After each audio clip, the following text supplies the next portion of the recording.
এক বনের মধ্যে এক সিংহ বাস করে। সিংহটা একটু ঘুমাইয়ে পড়ে। এই টাইমে একটা ইন্দুর, ছোট ইন্দুর, বেশি বড় না, ও গর্ত খুঁজতে খুঁজতে সিংহের লোমের মধ্যে ঢুকে গেছে। ঢুকে যাইয়ে কানের কাছে যাইয়ে, সিংহের কানের ছিদ্র তো একটু মোটা, ওর মধ্যে মুখ দিয়েছে। এইটি আমার গর্ত নাকি দেখি। সিংহের ওই কুরকুরি পাইয়ে ঘুম ভাঙিয়ে গেছে। কানের মধ্যে একটা পিঁপড়ে ঢুকলে কি অবস্থা হয়? সিংহ অমনি মাথা ঝাড়া দিয়েছে, দিলেই ইন্দুর ছিটকে গেছে। অসভ্য কোথাকার, তুই ঢুকতেছিস আমার কানের ভিতর, ওরে খাবার দিয়ে ধরিস, তোরে এক টিভিতে পেটা গালাই দেব। ইন্দুর তখন ডেকে কয়, বনের রাজা, কেন মারবা খালি খালি আমায়? তুমি টিপি দিলে পরে সঙ্গে সঙ্গে যাবো মরে, আমি ক্ষমা চাই তোমার পায়। মনের কথা খুলে কই, আমি যত ছোটই জীব হই, কোনো একটা সময় আমারেও কাজে লাগতে পারে রে মশাই। সিংহ কয়, ইঁদুর ডাকিয়া আমারে উপকার করবে না, সরে যায় এখান থেকে, গেট আউট, যা, খবরদার করি মানা, জীবনে কোনোদিন আসবি না। ইন্দুর মনে মনে ভাবে, তাই বাঁচিয়ে গেছি, চলিয়ে যাই। মশাই তার মাস 3 পরে সার্কেসের থেকে সার্কুলার করে, যদি একটা সিংহ ধরে দিতে পারে কেউ ওই সার্কেসের ভিতরে, তারে 10 লাখ টাকা দেবে। এইবার যারা শিকারী ছিল বনের মধ্যে জাল পেতে দিল, পড়বি তো পর, ওই সিংহ গিয়ে জালে বলল। যেই জালে জড়াইয়ে গেছে, নড়াচড়া করার সাথে আরো পেঁচাইছে, আর হাউত হাউত করে ডাকতেছে, হাউ করে। ওই ইঁদুরের কানে যখন সিংহের গর্জন পৌঁছায়, ইঁদুর তখন ধীরে ধীরে গর্ত হতে বের হয়ে পড়ে। এইবার গিয়ে সিংহের কানের ধারে হয়েছে উদয়। রাজামশাই, কে রে? আমি সেই ইন্দুর। আবার আইছিস? কই না, আজকে আইছি অন্য কাজের জন্য।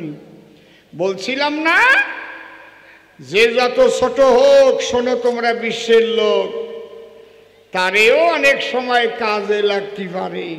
কই তুই আমার কি কাজ করবি? চুপ করিয়ে থাকো, এবারে দেখো কি করি। ইন্দুর টুক টুক টুক টুক টুক টুক করে জাল কাটিয়ে ফাটা ফাটা করিয়ে দিয়েছে, ফাঁকা হয়ে গেছে। কই রাজামশাই, আর তোমার নাই ভয়? জাল কাটিয়ে দিছি, পালাও এই সময়। জালের বাইরে গিয়া ইঁদুরটাকে হাতে নিয়া, সেদিন সিংহ বলেছিল ডাক দিয়া, হে বিশ্বের লোক, যে যত ছোট হোক, তারে কখনো অবহেলা করিয়া কেউ দিও না ফেলিয়া, দিও না তাড়াইয়া, সবাইকে কাজে লাগিতে পারে। আমি সিংহ হয়ে যাচ্ছি কয়ে ছোট্ট ইঁদুর বাঁচাইয়ে দিল আজ আমার। এই জন্যে আগে আমাকে বুড়ো বুড়িরে কত দে, একখান বাঙা কুলো কাজে নাগে রে, দে তুই দে, কত না নাকি। কমলা লেবু খাতাম, খোসাটা আমার ঠাকুরমা চালে গুজিয়ে থতো। কি করো? লাগবে আমি একদিন। তাহলে সারমর্ম কোনটুক? সিংহ আর ইঁদুরের যে গল্প কথা বসে শোনেন বিজ্ঞ শ্রোতা, কিংবা কাক আর শিয়ালের কথা আমি করিলাম বর্ণন, এর মধ্যে সূক্ষ্ম যেটুক আছে তাও বললাম আপনাদের কাছে, আপনারা করেছেন অনুধাবন। ঠিক ওই রকম এই সনাতন ধর্ম আগে ছিল, তারপরে যখন হিন্দু ধর্ম নাম হলো, এর মধ্যে যে আবর্জনা ঢুকে গেল, যাকে মনুবাদ ব্রাহ্মণ্যবাদ বলে কয়, বসে শোনেন জ্ঞানী নরে, বিভিন্ন রকমের পদ্ধতি ঢুকে গেছে এর ভেতরে, সেই মূল জিনিসেই ভুল হয়ে যায়। তাহলে আসলে ধার্মিক হতে কি লাগে বলি সবার পুরো ভাগে, সেই সূক্ষ্ম তত্ত্ব এবার বলেছেন হরি দয়াময়। কি বলছেন? লয়ে নিজ নারী ব্রহ্মচারী সচ্চরিত্র রবে, হাতে কাম মুখে নাম সদা সত্য কথা কবে, পরসতী পরপতি কভুনা স্পর্শিবে, তুমি না ডাকিলেও হরি তোমারে ডাকিবে, সত্যবাদী জিতেন্দ্রীয় হইবে যেই, না থাকুক তার ক্রিয়াকর্ম হরি তুল্য সেই। দেখেছেন, এই কয়টার কথার পরে আর কোনো কথা নেই। বিশ্ব মানবের কল্যাণ করিতে আমার হরিচান, সনাতনের সূক্ষ্ম তত্ত্ব এবার করিলেন দান। এটা গ্রহণ করতে পারে কোনো খ্রিস্টান বা মুসলমান, অন্তরে করুন ধারণা তার ধর্ম ত্যাগ করতে হয় না, কারণ আদি ধর্মই হচ্ছে সনাতন, আর তার সূক্ষ্ম তত্ত্ব এবার দিয়ে গেলেন হরি ব্রহ্ম সনাতন। মানুষ মনে মনে ভাবে তাই আমি যদি একটু বড় বড় মালা পরি বা বড় চুল রেখে ঘুরি কিংবা একেবারে গেরুয়া বসনও পরি তাহলে আমি সাধু হয়ে গেলাম রে ভাই। না রে, অত সোজা না। ওই বসন ভূষণ মালার মধ্যে সাধুত্ব নয়। সাধু হতে গেলে, ধার্মিক হতে গেলে কয়েকটা আদর্শ পালন করতে হয়।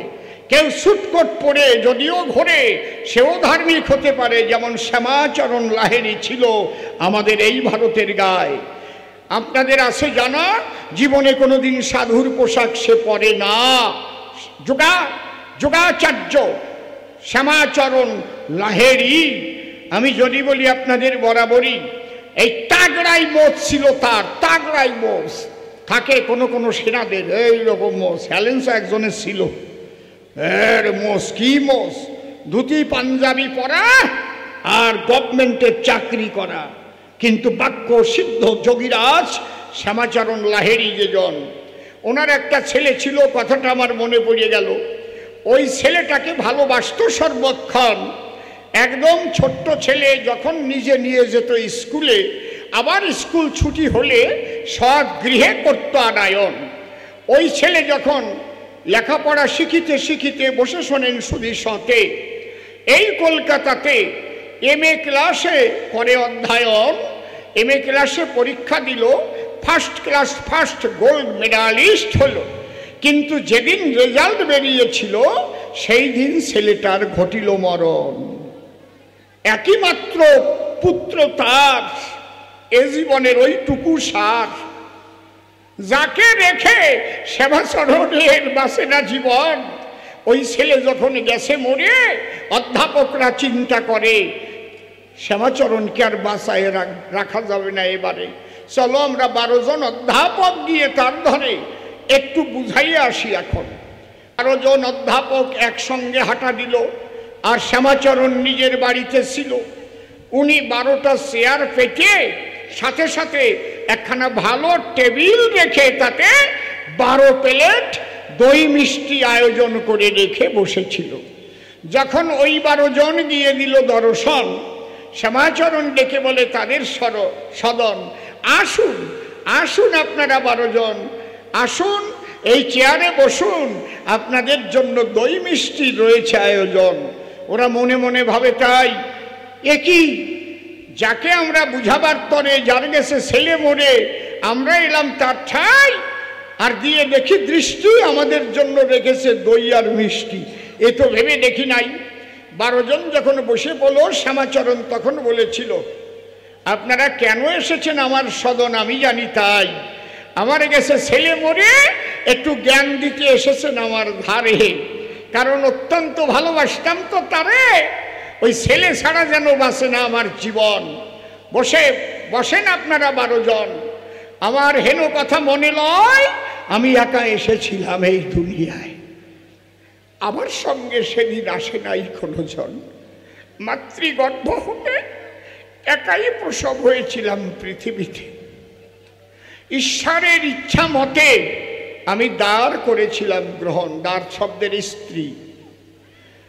ঠিক তেমন সংসার ধর্ম পালন করতে গিয়া আপনারা যান কান খুলিয়া শুনিয়া, আমার ওই সন্তান ঈশ্বর করেছিলেন দান, সেই ব্রহ্ম সনাতন।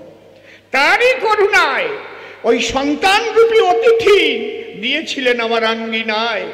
তাই সন্তানকে ঠিক যতটা কর্তব্য বসে, স্নেহের বসে, ভালোবাসার বসে, তার মনোবাসনা পূর্ণ করতে হয়। আমি তা করেছি বটে, তাই না হলে হিসেব দিতে হবে ঈশ্বরের নিকটে। তোর যে সন্তান রূপে পাঠিয়েছিলাম তোর ঠাই, তুই তো তাকে ভালোবাসিস নাই। তাই ঈশ্বরের অতিথি আমায় করল দান।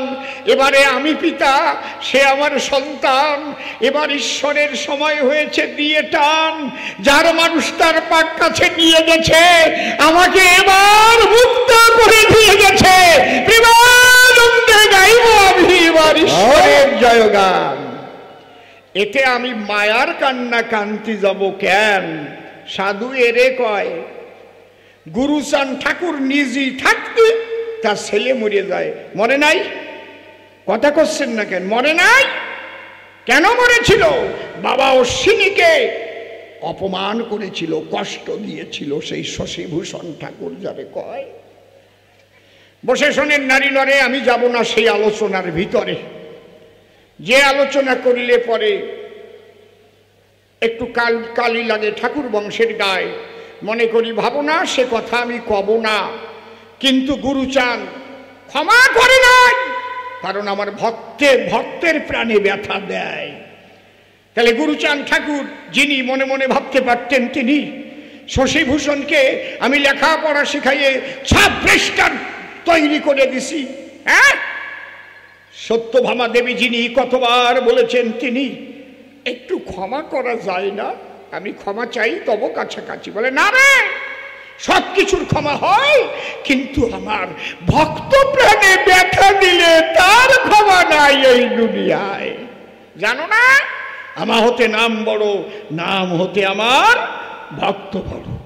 আমার অশ্বিনীর প্রাণে যে ব্যথা দেয়, তার জীবিত মুখ আমি আর দেখব না জীবদ্দশায়। দেখে নাই আর মুখ দেখে নাই, মরা মুখ দেখব। কেমন ঠে? সাধুও অত সহজ না রে বাবা। ওই কয়টা কথা পালন করবা। তুমি হিন্দু হও, মুসলমান হও, খ্রিস্টান হও, এই কথা কয়টা পালন করে যাও, মানুষ আলাদা হয়ে যাবা। লয়ে নিজ নারী ব্রহ্মচারী সচ্চরিত্র রবে, হাতে কাম মুখে নাম সদা সত্য কথা কবে। পরশতী পরপতি কমুনা স্পর্শিবে, তুমি না ডাকিলেও হরি তোমারে ডাকিবে। সত্যবাদী জিতেন্দ্রীয় হইবে যেই, না থাকুক তার ক্রিয়াকর্ম হরিতুল্য সেই। ও বাবা, সাঁচ বরাবর তপ নেহি, झूठ बराबर पाप, जिसको दिल में सांस है उसको दिल में आप। যতই হরি কথা, কৃষ্ণ কথা, আল্লাহ গড বলো তোমরা সর্বজন। বসে শোনেন বিজ্ঞ শ্রোতা, মুখ দিয়ে যদি কেউ বলে মিথ্যা কথা, তার নামে কাজ হবে না কখন। সত্য রূপং পরম ব্রহ্ম, সত্য হি পরমন্তপ, সত্য মূলা ক্রিয়া সর্বা, সত্যাৎ পরতর নহি। এর সঙ্গে আরেকটু কহি, লয়ে নিজ নারী ব্রহ্মচারী, অর্থাৎ আমরা যারা সংসারী, সৃষ্টিকে রক্ষা করি, পিতৃধন রক্ষা করবেন সর্বজন। পিতৃধন যদি ব্যভিচারে যায়, তার কোনোদিন উন্নতি হবে না কোনো সাধনায়। দিনে দিনে সোনার দেহ হয়ে যাবে ক্ষয়।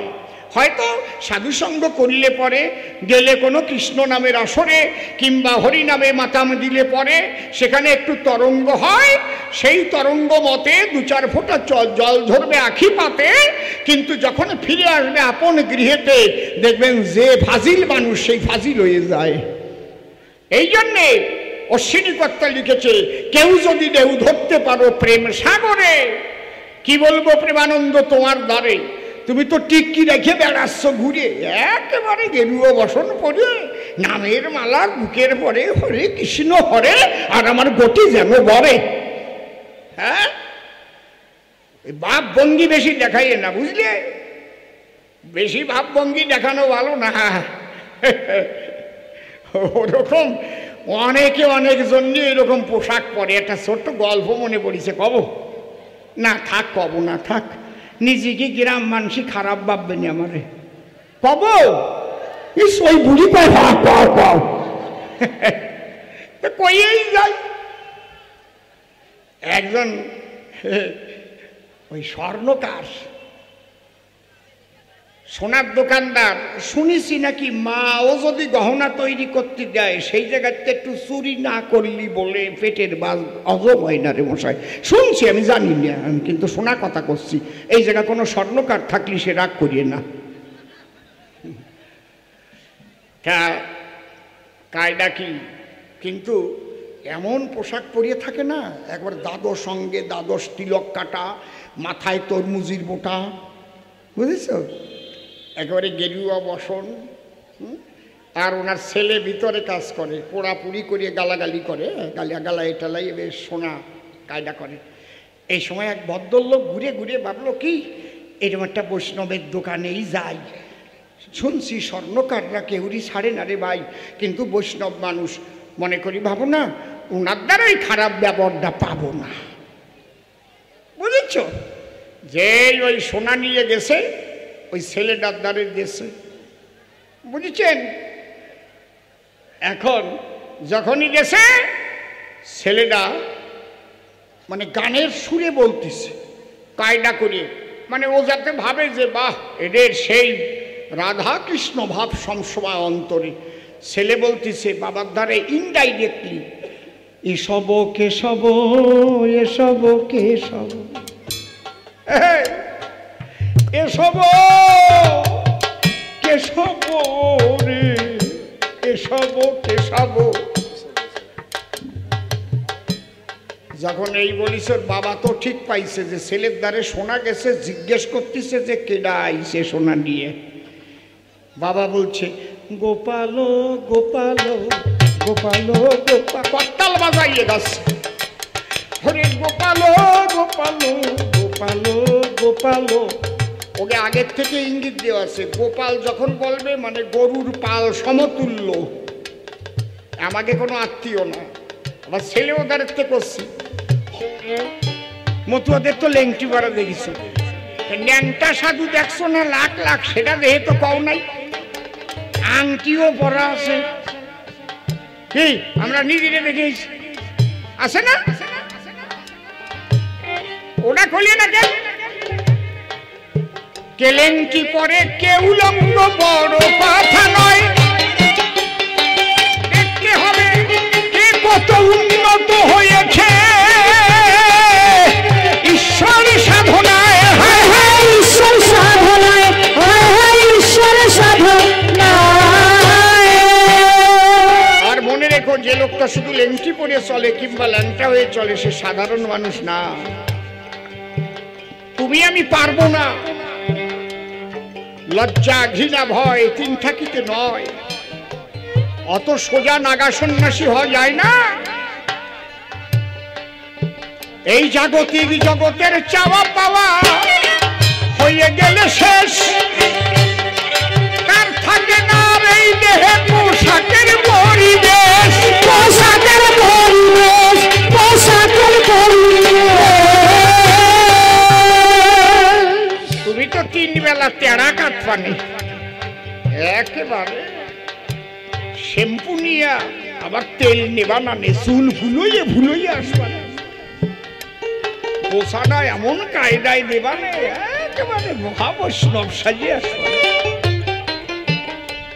যে যত জাগতিক জগতে উদাসীন হয় সে তত ঈশ্বরের কাছাকাছি পৌঁছায়, বুঝলে। মতুয়াদের সম্পর্কে বলছো লেংটি পরিয়ে গামছা পরিয়ে যায়, এই বডি থাকে না, কখন চুলদারি হয়ে যায় তা ঠিক পায় না, বুঝলে। ইচ্ছে করে বানায় না, ইচ্ছে করে বানানো দল আলাদা। কেউ আবার আছে নাই যে একেবারে ইচ্ছে করে বানানো, এটা আমি করতে পারবো না। কিন্তু প্রকৃত মতুয়া যারা চুলদারি কবে হইছে বলতেও পারবে না, তারা হয়ে গেছে। কাটার দিক লক্ষ্য, একজন জম্বের কিপটিয়া গামছা রায় গেছে, বাংলাদেশি গামছা কিনছিল 120 টাকা দিয়ে। এখন দেখছে এখন গামছা হারাই গেছে, গামছার টাকা তুলতে হবে, দাড়ি কাটতে গেলি 20 টাকা নেয়। 6 বার যদি আমি দাড়ি না কাটি তাহলে 6 20 120 টাকা বাঁচিয়ে গেল, ওই দিয়ে গামছা কিনে নিবানি।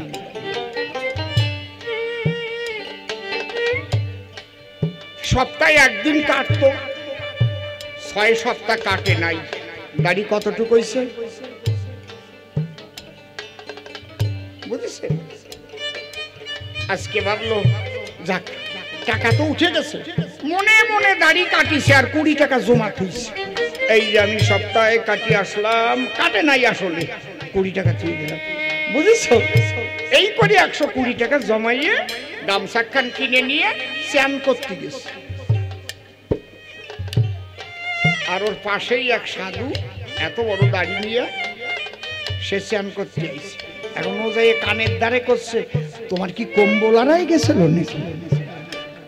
কেন কয় আমার তো গামছা হারাই গেছিল বলে মোটামুটি এত টুকির মধ্যে টাকা উঠে গেছে, তোমার যে মেলা বড় তাহলে কম্বলের তো দাম বেশি।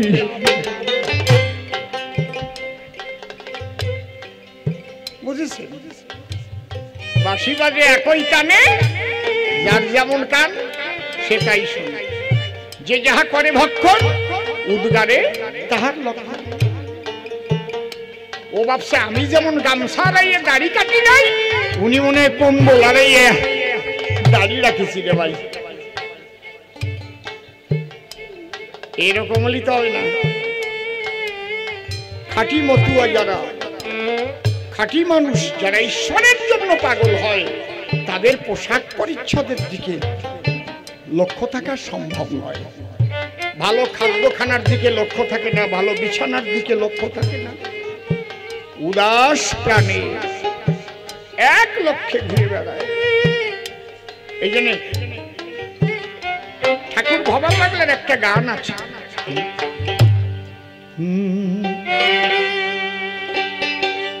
মনকে তোমার গড়তে হবে ধুলোয় গোড়া গড়ি খেয়ে, মনকে তোমার গড়তে হবে ধুলোয় গোড়া গড়ি খেয়ে। হরি নাম কৃষ্ণ নাম, হরি হরি হরি বলো, হরি হরি বলো, হরি নাম কৃষ্ণ নাম বদনে গাহিয়ে, মনকে তোমার গড়তে হবে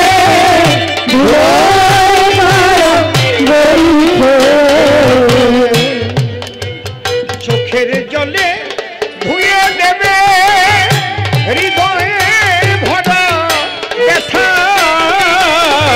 চোখের জলে ধুয়ে দেবে হৃদয়ে ভরা ব্যথা। বাজে কথা ছেড়ে দিয়ে, বাজে কথা ছেড়ে দিয়ে, ওই বেশি ভগবানের কথা। মানুষের শ্রেষ্ঠ আসন পাবে, মানুষের শ্রেষ্ঠ আসন পাবে, মানুষের শ্রেষ্ঠ আসন পাবে পড়বে পদে লুটিয়ে, মনকে তোমার গড়তে হবে ধুলোয় গড়ি খেয়ে। দেহ হতে মনকে তুমি রেখে দিও দূরে, দেহ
তাহলে শ্রী বাবা হরিচাঁদ ঠাকুর তিনি অতি সহজে প্রেম প্রাপ্তির এই পথ দেখিয়ে গেলেন এবং যারা কোনোদিন ধর্মীয় অধিকার পায়নি তাদের সেই অধিকার দান করলেন। বাবা গুরুচাঁদ ঠাকুরের প্রশ্ন করেছে, গুরুচাঁদ কি করে বাবা হয়, গুরুচাঁদ কি করে ভগবান হয়, সেই প্রশ্নটা করেছে। তবে সনাতনী শাস্ত্রে লেখা আছে পঞ্চপিতা সপ্ত মাতার কথা, এটাকে বোঝো। তারপরে বলছি গুরুচাঁদ কোন পিতা।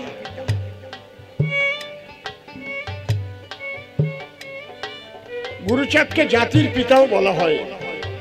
কেন বলা হয়? আগে পঞ্চপিতা কে কে? যিনি আমায় জন্ম দিলেন তিনি আমার পিতা। এটা তো সবাই জানেন যারা বিজ্ঞ শ্রোতা। যার ঔরসে মাতৃ গর্ভবাসে গো আমি করেছি জন্ম গ্রহণ, তারাই তো মাতা পিতা আমার দুজন। এ হচ্ছে প্রথম পিতা। স্বর্গ পিতা ধর্ম পিতা হি পরমন্তপ পিতরি পৃথিমাপন্নে প্রিয়ন্তে সর্বদেবতা জননী জন্মভূমিশ্চ স্বর্গাদপি গরীয়স। তাহলে জন্মদাতা এক পিতা।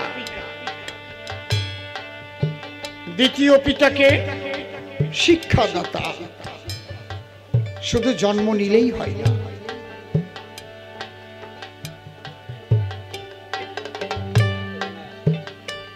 শুধু জন্ম নিলেই হয় না, কিন্তু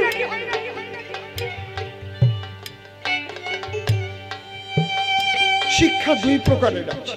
একটা জাগতিক শিক্ষা আর একটা আধ্যাত্মিক শিক্ষা। এই জন্য আধ্যাত্মিক শিক্ষায় যিনি শিক্ষিত করেন তাকে আধ্যাত্মিক গুরু বলে এবং বাবাও বলে। বলে তো নাকি? বলে কি? গুরুকে বাবা বলেন না আপনারা? বলেন তো? জাগতিক জগতে যার কাছে আমরা শিক্ষা লাভ করি তিনি হচ্ছেন মাস্টার মশাই। আমাদের সনাতনী শাস্ত্রে লেখা আছে মাস্টার মশাইকেও পিতার সমতুল্য সম্মান দিতে হয়। শ্রদ্ধাবানং লভতে জ্ঞানং। যে ছাত্র শিক্ষকের সম্মান দিতে পারে না সে যত উচ্চ শিক্ষা লাভ করুক তার দ্বারা এই জগতের কল্যাণ হতে পারে না, কোনোদিনও হবে না। লিখে নিয়ে যান। হয়তো সে উচ্চ শিক্ষিত হতে পারে কিন্তু জগতের কল্যাণ তার দ্বারা হবে না। তাহলে এক জন্মদাতা পিতা আর এক শিক্ষাদাতা পিতা, দুজন পেলাম পিতা আমরা। শোনেন নারী নরে আরো তিনজন পিতা কে কে কহিব এবারে। জন্মদাতা, শিক্ষাদাতা, অন্নদাতা। নিরন্নকে অন্ন দিয়ে গো ওরে যে জনে বাঁচালো সেও কিন্তু পিতার সম্মানটুকু পেল। আমি একটা প্রশ্ন করব আপনাদের কাছে। এই যে লকডাউন গেছে, কাজকর্ম সব বন্ধ হয়েছিল, মুখে মাস্ক দিয়ে আমরা চলতাম। আপনারা বলতে পারবেন ভারতবর্ষের কোন জায়গায় একটা মানুষ না খেয়ে মরেছে? বলেন, একটা মানুষ না খেয়ে মরেছে, বলেন না কেন? কেন মরেনি? বিনে পয়সায় খাবার দিয়েছে, দেয়নি? এখনো দিচ্ছে না? যে খেটে খাওয়া মানুষগুলো, গরিব মানুষগুলো, শ্রমিক, কৃষক, তাদের কোনো কাজ ছিল না, বাড়ি থেকেই তো বেরোতে পারত। তাই সবার মুখে খাদ্য যোগান দিয়ে যিনি বাঁচিয়ে রেখেছেন তিনি পিতার মতো সম্মান পাবার উপযুক্ত, অন্নদাতা পিতা। এখনো বন্ধ করেনি। কম ব্যাপার নয় রে বাবা, 80 কোটি মানুষের মুখের অন্ন জোগাড় করা খেলাখেলি ব্যাপার না। আহারে, তাহলে 3 জন পিতা পেলাম, জন্মদাতা, শিক্ষাদাতা, অন্নদাতা, আর একজন আশ্রয়দাতা। নিরাশ্রয়কে যদি কেহ আশ্রয় করে দান, সেও পাবে এই জগতে পিতার সম্মান। এই 4 নম্বর হয়ে গেল। 5 নম্বর ভয়ত্রাতা। হয়তো আপনি একা একা সুন্দরবনে গেলেন, বাঘের মুখে পড়ে গেলেন, আর বাঁচার উপায় নাই, মৃত্যু অনিবার্য। যদি ওই সময় আপনাকে কেউ বাঁচিয়ে আনে, তাহলে কতবার তারে বাবা কবানে, বাবা তুমি না থাকলি আজকে বাঘের খাবা। আরে বাবা রে, তুমি আমার কত জন্মের বাবা। একে বলে ভয়ত্রাতা। এই পঞ্চপিতা, এই 5 জনের স্ত্রী তো 5 জন মা আছেই, সপ্ত মাতা অর্থাৎ আরো 2 জন মা আছে। কে কে? একটা মা হচ্ছে জন্মভূমি, জননী জন্মভূমিশ্চ স্বর্গাদপি গরীয়সী। ভারত আমার মা। এখান থেকে আপনি বাজারে যাবেন, রেলগেটে যাবেন, বাড়ি কোথায়? নয়াগোপালগঞ্জ। এখান থেকে যখন আপনি কৃষ্ণনগর যাবেন, যদি কেউ জিজ্ঞেস করে বাড়ি কোথায়, কি বলবেন? নয়াগোপালগঞ্জ। কথা কয়েন কিন্তু কি বলবেন? কৃষ্ণনগর যখন যাবেন, বাড়ি কোথায়? বনগা। সারা বনগা বলে বাড়ি হয়ে গেল। দেখেছেন? এখান থেকে যদি আপনি গুজরাটে যান বা পাঞ্জাবে যান, বাড়ি কোথায়? ওয়েস্ট বেঙ্গল। এখান থেকে যদি আপনি লন্ডনে যান, বাড়ি কোথায়? আই এম ইন্ডিয়ান, আমি ভারতীয়। বোঝা যাচ্ছে কি আমার কথা? এখান থেকে যদি আপনি মঙ্গল গ্রহে যান, বাড়ি কোথায়? পৃথিবীতে। আমি পৃথিবী থেকে এসেছি ভাই। দেখেছেন আপনার ঠিকানা কিভাবে পরিবর্তন হয়ে যাচ্ছে? তাহলে এই ভারত আপনার জন্মভূমি, আপনি ভারতীয়। এই জন্যে জন্মভূমির জয় দিতে হয়। এই জন্যই বলে, বলো ভারত মাতা কি জয়, ভারত মাতা কি জয়। মা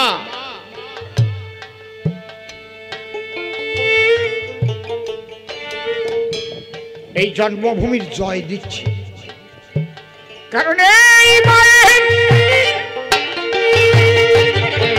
কোলেই ভূমিষ্ঠ হয়েছে। এক মায়ের গর্ভে ছিলাম, সেখান থেকে প্রসব হলাম, প্রসব হয়ে স্তন সুধা পেলাম। যখন দুধ খাওয়া ছেড়ে দিলাম, তখন এই মায়ের বক্ষে যে ফসল উৎপাদন হয়েছে তাই খেয়ে বেঁচে থাকলাম। মা জননী জন্মভূমিশ্চ স্বর্গাদপি গরীয়সী। খালি জন্মভূমি আমার এক মা, খালি 6 জন মা পেলাম, আর একজন মা আছে।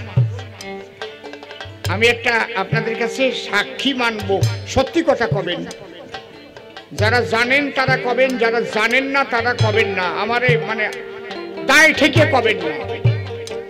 আচ্ছা, ফাল্গুন মাসে কি আগে আমাদের দেশের বাড়িতে গোফাগুনা পূজা নামে কোনো পূজা হতো? কারা কারা জানো? হাত তোলো, হাত তোলো। সত্যি সত্যি যারা। গোফাগুনা মানে কি? যদি বাড়ি নূতন, কোনো বাড়ি নূতন গাই বিয়েত, তখন ওই গাইয়ের পূজা দিত। আবার ওই চাল গুঁড়ো করিয়ে জলের মতো করিয়ে তারপরে আবার কলকে দিয়ে সাপ দিত না গাইয়ের গায়ে, কি দিত কিনা? তারপরে খই মুড়ি মিষ্টান্ন এই দিয়ে পূজা দিত। তার মানে গোমাতার পূজা। তাহলে এটা আমাদের 14 পুরুষ থেকে করে আসছে, কেউ শিখাই দেয় নাই। কিন্তু আজকে যদি আপনি এই গোমাতার পূজা করেন, কবেন এ শালা বিজেপি করে। কি কবেকার বিজেপি? কে? আমার 14 পুরুষ ধরে বাবার বাবার বাবার বাবার তার বাবা তার বাবা তার বাবা করে আসছে। ফাল্গুন মাসে গরু গোমাতার পূজা, এই জন্য আগে সাক্ষী বানিয়ে নিলাম। তাহলে এক ভারত মাতা আর এক গোমাতা। বলো জয় জয় গোমাতা কি জয়, গোমাতা কি জয়, ভারত মাতা কি জয়। জন্মভূমি মা গো মা,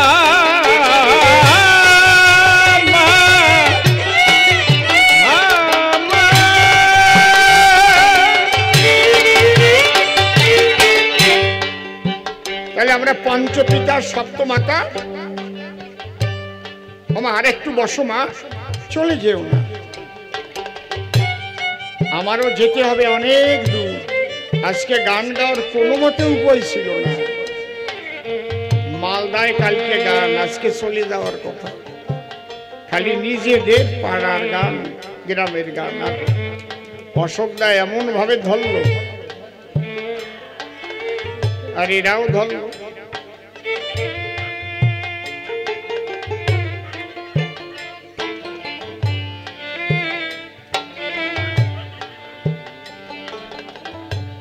তাহলে আমরা এর মধ্যে একজন বাবা পেলাম, কারে? শিক্ষা যিনি দান করেন। কিন্তু সমাজের 85% মানুষের শিক্ষার অধিকারী ছিল না।